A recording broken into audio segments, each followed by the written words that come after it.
இந்த வீடியோவில் என்னப்பா ஹவ் ஆர் யூ பற்றி சொல்லிக் கொடுக்க போகிறீங்களா அப்படின்னு கேட்குறீங்களா? தெரிஞ்சுக்கோங்க. தெரியாதவங்க நிறைய பேர் இருப்பாங்கள்ல, அவங்களுக்கு யூஸ்ஃபுல்லாக இருக்கும். அதுக்காக தான். இப்போ ஹவ் ஆர் யூ அவங்க குடும்பத்தில் அவங்கள பற்றி கேட்டால் ஹவ் ஆர் யூன்னு கேட்டு முடிச்சிடுவோம். அவங்க பொண்ணு இருக்காங்க, அதை எப்படி கேட்போம்? ஹவ் இஸ் யுவர் டாட்டர், உங்கள் பொண்ணு எப்படி இருக்காங்க? அவங்க பையன் இருக்காங்க, அதை எப்படி கேட்கணும்? How is your son, how is your son. இப்போ நிறைய பேர் அந்த ஃபேமிலியில் இருக்காங்க, அந்த சரௌண்டிங்கில் இருக்காங்கன்னு வச்சுக்கோங்க, அவங்க பழக்கமானவங்களாம் இருக்காங்க அப்படிங்க. அவங்கள எப்படி கேட்கணும்? ஹவ் ஆர் தே. இது யார் இண்டிவிஜுவலாக கேட்டிருக்க? மொத்தத்தில் குடும்பம் எப்படிப்பா இருக்குது அப்படின்றத எப்படி கேட்கணும்? ஹவ் இஸ் யுவர் ஃபேமிலி, குடும்பம் நல்லா இருக்கா அப்படிங்கிறத எப்படி கேட்கலாம்? How is your family.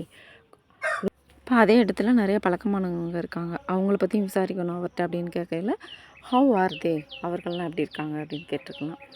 இப்போ அடுத்து நான் எப்படி இருக்கேன் பார்த்தியா அப்படின்றத எப்படி கேட்போம்? ஹவ் ஆம் ஐ, நான் எப்படி இருக்கேன்?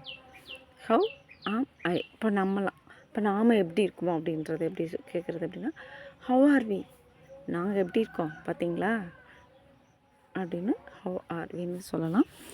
இது போல் நிறைய உங்களுக்கு யூஸ்ஃபுல்லான சென்டென்ஸ் எடுத்துகிட்டு அடுத்தடுத்த வீடியோவில் வர்றோம். உங்களுடைய ஆதரவு எப்படி தருவீங்க? மேக்ஸிமம் இந்த சேனலை சப்ஸ்கிரைப் பண்ணி வச்சுக்கோங்களேன். இந்த சேனலை இன்னும் மேம்பட்ட சேனலாக உருவாக்கி எங்களால் முடிஞ்ச அளவுக்கு இந்த ஈஸி இங்கிலீஷாக சொல்லித்தர முயற்சி பண்ணுவோம். தயவுசெய்து உங்களது ஆதரவை கொடுங்க. நன்றி.